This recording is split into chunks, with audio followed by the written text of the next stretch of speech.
Whether you are using Excel 2013, or an earlier or later version, you can use a VBA code to separate each distinct word.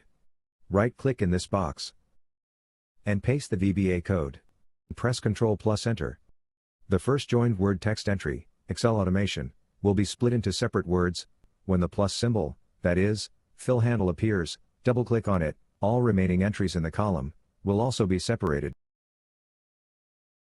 In this video you'll learn how to separate joined words from a continuous text, where each word starts with an uppercase letter, and there are no spaces between two consecutive words, as shown on this Excel sheet. Such text is known as PascalCase. Whether you are using Excel 2013, or an earlier or later version, you can use a VBA code to separate each distinct word. To achieve our goal, click the Developer tab.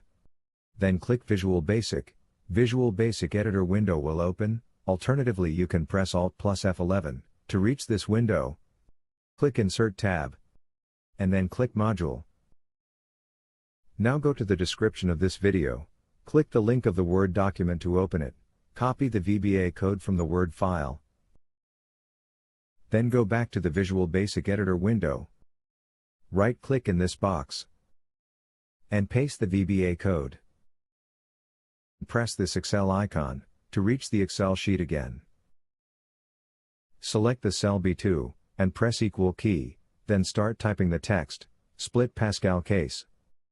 Even before you finish typing the word split, you'll notice that the function split PascalCase appears in the suggestion list below. Press the Tab key to insert it in the cell B2. Then click on the cell A2 and press Ctrl+Enter. The first joined word text entry, Excel automation, will be split into separate words, Excel and automation. Next, move your cursor to the bottom right corner of this cell. When the plus symbol, that is, fill handle appears, double-click on it. All remaining entries in the column will also be separated into distinct words with spaces.